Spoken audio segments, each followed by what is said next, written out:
Great insights from two of the Isle of Man's most experienced politicians of the past 40 years. They may be yesterday's men, but a country unprepared to learn from the past is unlikely to prosper in the future.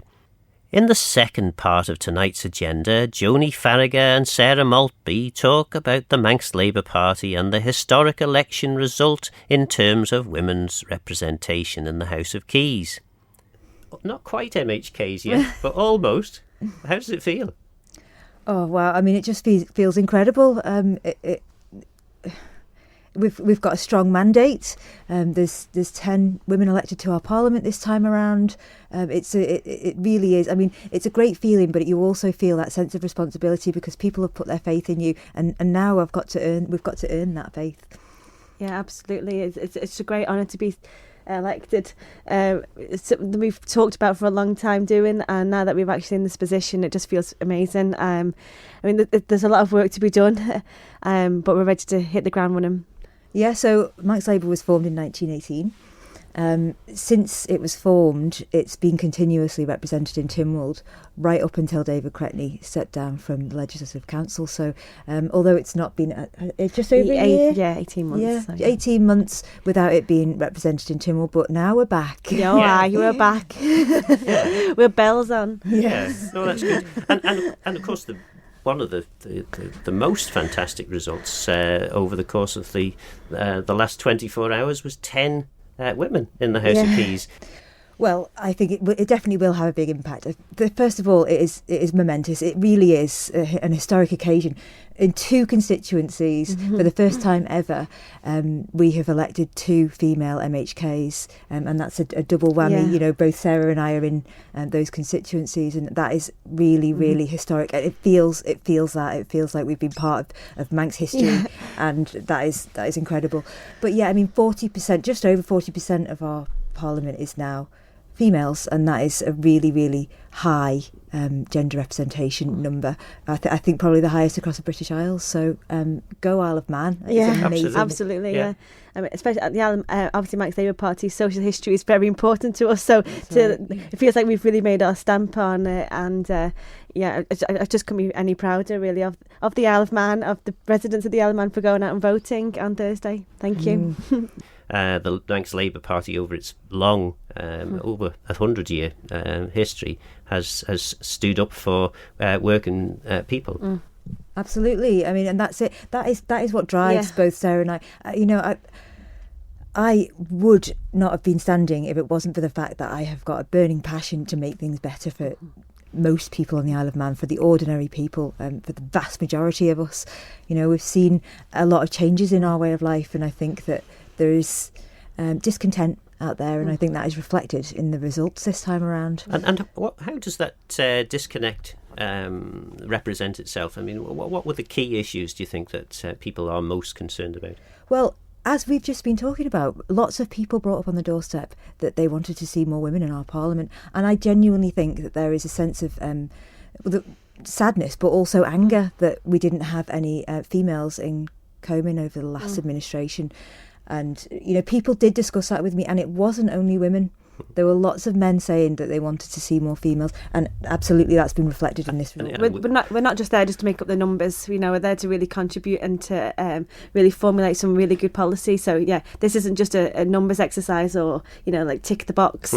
We've been elected fairly, we've campaigned fairly, and the results of, as you see, we've 10 new females elected. I don't know whether social media plays a part in it, and as much as more people are at home looking at the phones and taking part and engaging that way. I don't know whether that might encourage more people to get out, especially being a mum myself and Joney, obviously. You know, we're very busy with the children and work, and so quite often you just sort of sit down of an evening and scan through Facebook and all the different media channels that there might be, and you know, you suddenly think, oh, actually I'm quite interested in that sort of sparked a nerve in me. I'd like to know more about that. So whether that's maybe encourage more people to get involved, I don't know. Yeah, I mean, it is an amazing election rate because 15 women stood and 10 got elected. Yeah, compared with the expectation for ministers, which is, as I say, about 40%. It's a 60% chance if you're a woman, a 40% chance if you were a minister. So which is a phenomenal swing, really. And I wonder if a lot of that is because when you look at the global situation,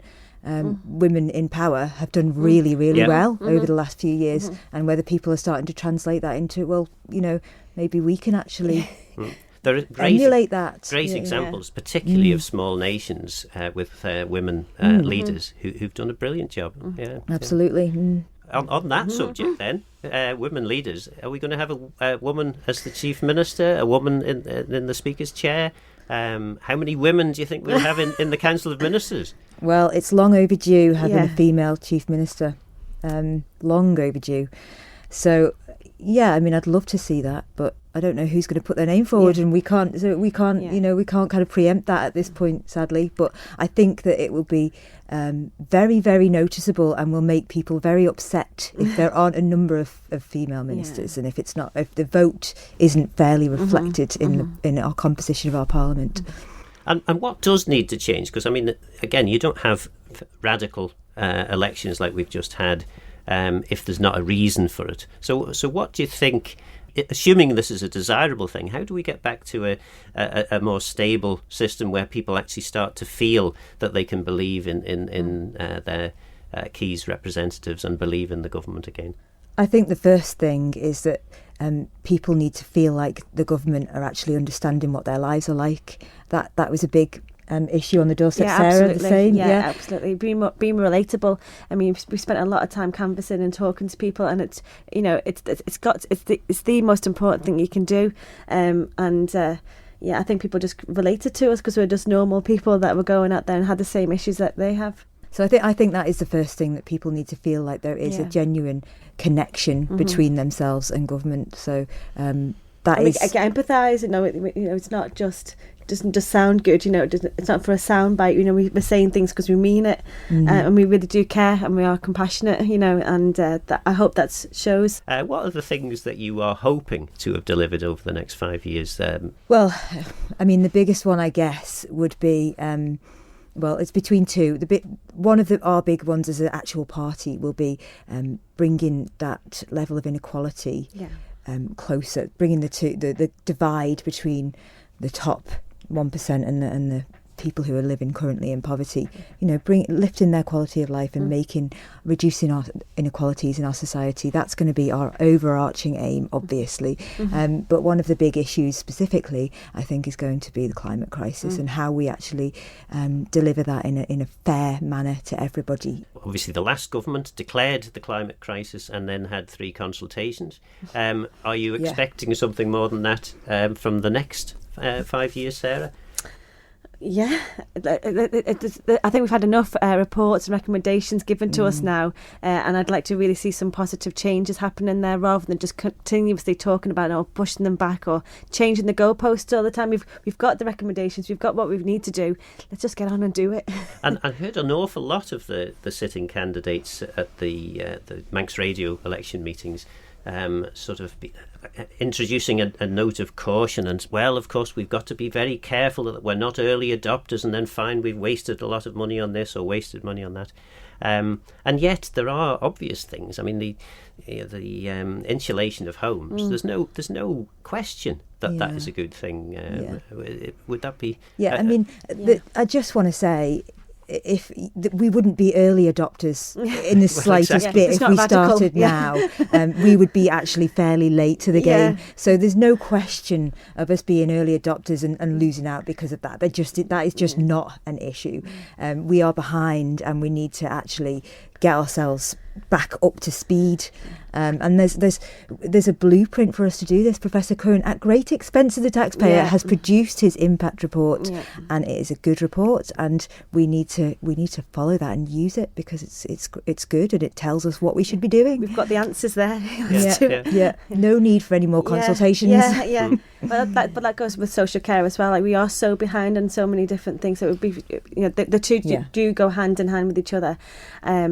and big issues for us really to get our teeth into, hopefully. And many people look at the cost associated with this, particularly when we talk about social care, but they also that there's a general assumption that addressing climate change is going to cost. People then fail to look at the other side of the equation, that if you don't address climate change, even ignoring mitigation, the reduction in carbon emissions side of things, ignoring that altogether, but just thinking about adaptation, the Isle of Man needs to adapt to this. This is going to happen. I mean, it is happening. We've seen with all the flooding events. But potentially this could maybe not be as expensive as people make out, because there are things that you're going to save by not having flooding disasters every other year. Yeah, for sure. I mean, there's a lot of actions that we could take that would bring us revenue. So, and I've said, throughout this, that if we take the reins now and don't wait for somebody else to come in and get the financial benefit from this, if we actually take control of this now, we can stop talking about cost and we can start talking about revenue, because there is actually revenue to be made. And it would probably be cost neutral if you look at, because we are going to have to, there's no doubt about it, we are going to have to put some structural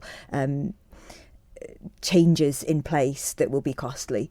But on the other side of it, in terms of our energy generation and lots of other areas, there are co-benefits that will save us a lot of money. And we just got to keep people informed, make sure people feel that they are coming along with us and we're not leaving anybody behind. I think that's a crucial thing, because if people feel like they're getting good value for money, then they don't mind so much the cost of things, and if they know they're going to get a revenue from it, and it's going to feel like they are the money's not being wasted. I mean, that's one of the biggest problems on the Isle of Man, that people feel like so much money is just wasted all the time.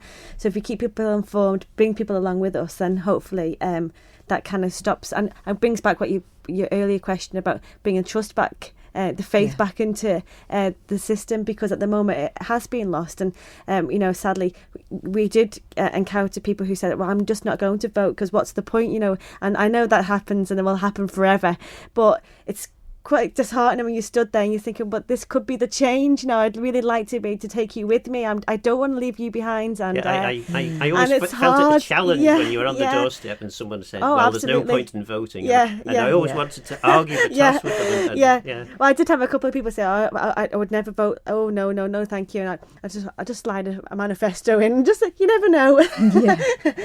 But no, that only happened a couple of times. But I just don't understand when people don't want to vote. You're listening to Joney, Faragher and Sarah Maltby. Yeah, I mean, I think it is reflective of what we were talking about, that people feel that government isn't representative of them. That's it, exactly, and that is something a wound that we need to heal, basically, in our democracy, so that we can get greater engagement, because some of the turnout rates last night are not indicative of a healthy democracy. And is that also potentially as a result of the way in which we vote? Maybe things have changed dramatically over the course of the last 20 years. I mean, I remember when I first stood in the 2003 election, I didn't have a mobile phone, so I needed a phone so I could ring up Annie to say what time I'd be home. 20 years on, you'd be mad not to have mobile phones and all kinds of apps and communication on social media. Being accessible is something that we pride ourselves on, really, as a party and as MHKs. We want people to feel like they can just get in touch, and we'll get back to them when we can. And you can do practically everything online now, apart from vote. Yeah, exactly. That's a big But I mean, I don't know. I have read quite a few articles about how kind of it does leave it open to hacking and all sorts of you just need to know, dangerous. Don't you? But maybe digitised. I mean, I think that would be the first step, wouldn't it? That the count would be automatic then, and we wouldn't be waiting there till 2 a.m. But think of all the poor counting clerks, all the money that they would be not able to earn. One of the things. One of the interesting points, and it's quite a difficult one. I mean, we've got a gas field out there, which we know about, which government has given a licence for, which a firm is exploring. Quite a lot of the candidates suggested, well, actually, it's going to cost a lot of money for the Isle of Man to become carbon neutral. In the time that it takes for us to become carbon neutral, we're going to have to burn somebody's gas. So why not burn our own, and in doing so, actually significantly build a significant fund which could then be used to move us to a carbon neutral future? Yeah, I mean, I don't think that holds water. I think that gas as a transition fuel is 50 years ago. We're not there anymore.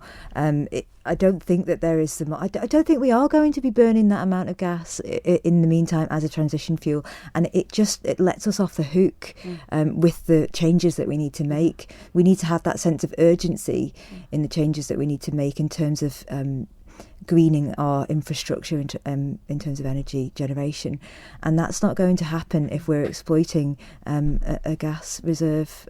Fossil fuel extraction is just not the avenue that we need to be pursuing. Relying on the ways of the past isn't the way forward.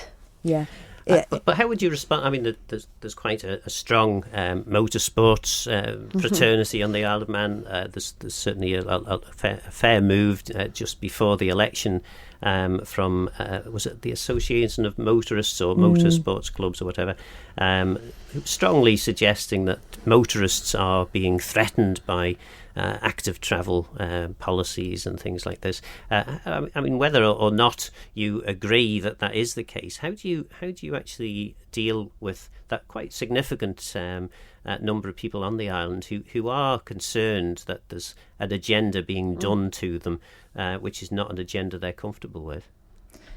Yeah, so this is part of what we were talking about, really, where everybody needs to be brought along, and that is going to have to be a significant government-led initiative to bring everybody along and to get that information out there, that this isn't about taking away choice, this is about adding choice, actually. Shared space is about adding choice, it's about letting people take the choice that they want to take in terms of travel in a safe way. Nobody's saying to you have to get rid of your car. What we are saying, though, is that people who choose to travel in a more sustainable way shouldn't be unsafe because of that. Yeah. Safety has to take the priority, doesn't it? 40% chance of losing your seat if you become a minister in the next administration.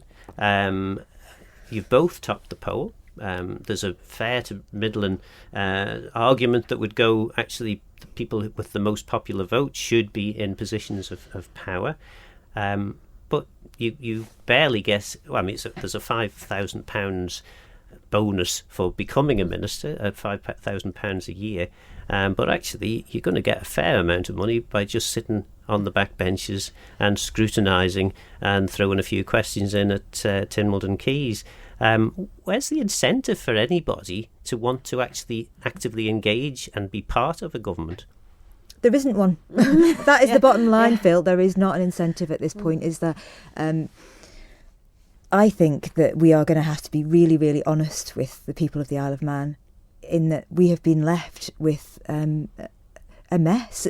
A lot of the departments have been left with a legacy that is going to need to get worse before it gets better, essentially. And we need to bring that into the open. We need to talk about that, because how are we ever going to actually address that issue if we just keep on pushing it under the carpet? Is that legacy a real thing? Is it a perceived thing? This is the question. I think certainly when I was attending the election meetings, there was quite a lot said where I thought, I don't think that's entirely correct. I know it's the perception, but again, Sarah, is that one of the issues that really need to be grappled with? Actually, trying to identify what the public perception might be and where that actually differs from the reality of how departments work. Yeah, absolutely. And I think perception does come into it a lot, really. I think especially from growing up in a home where Manx politics was obviously very important and was talked about a lot.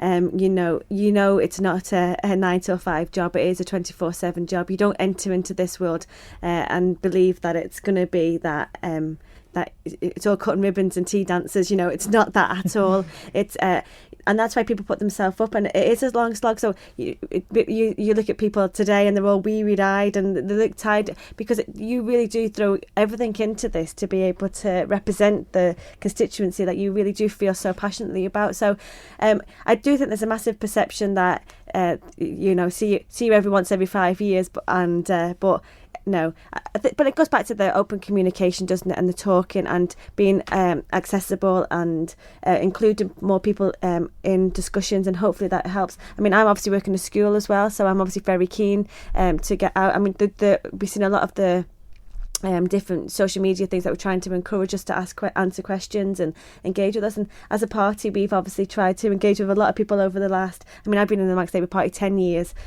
secretary and chair, and Joney's obviously been there for 8 years, is it? Six. Yeah. So so we've been actively trying to engage people and get more people talking about Manx politics anyway.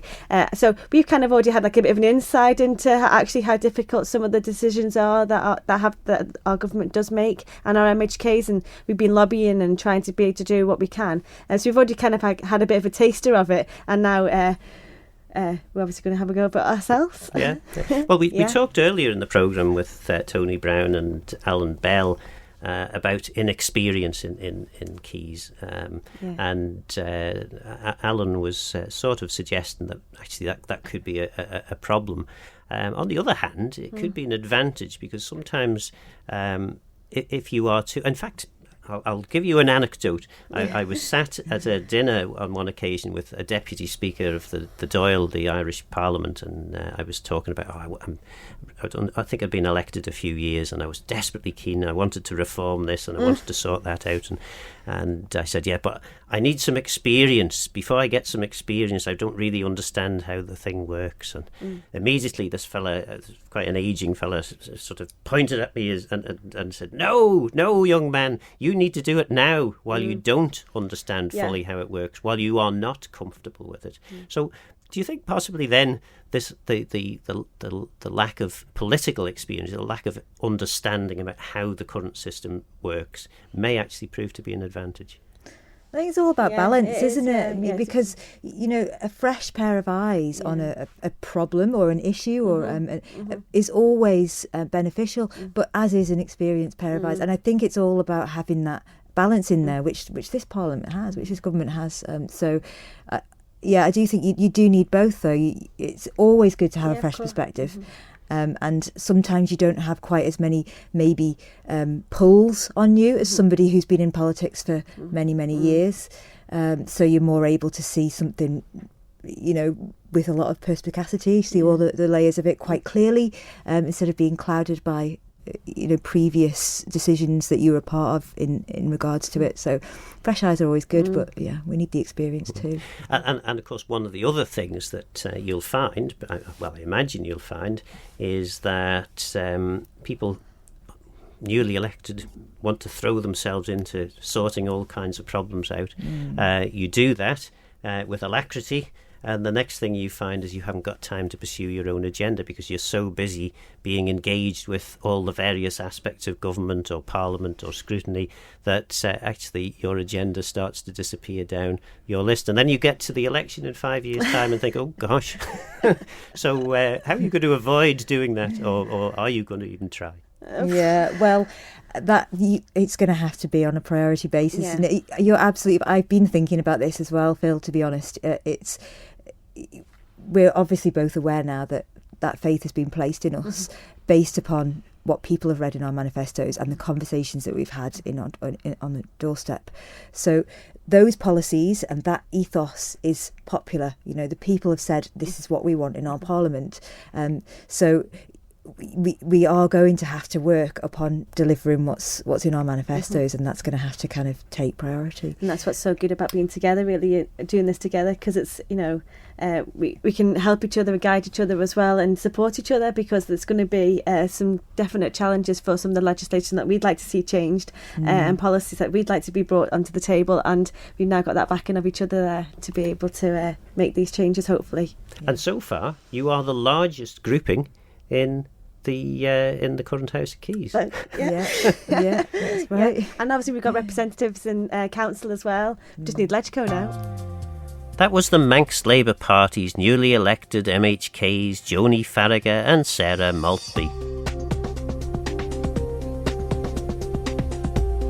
An exciting prospect ahead with so many new talented politicians for the next 5 years. Let me know if you agree or disagree with anything you heard on the show, and please tell me if you'd like to add anything to your future agenda.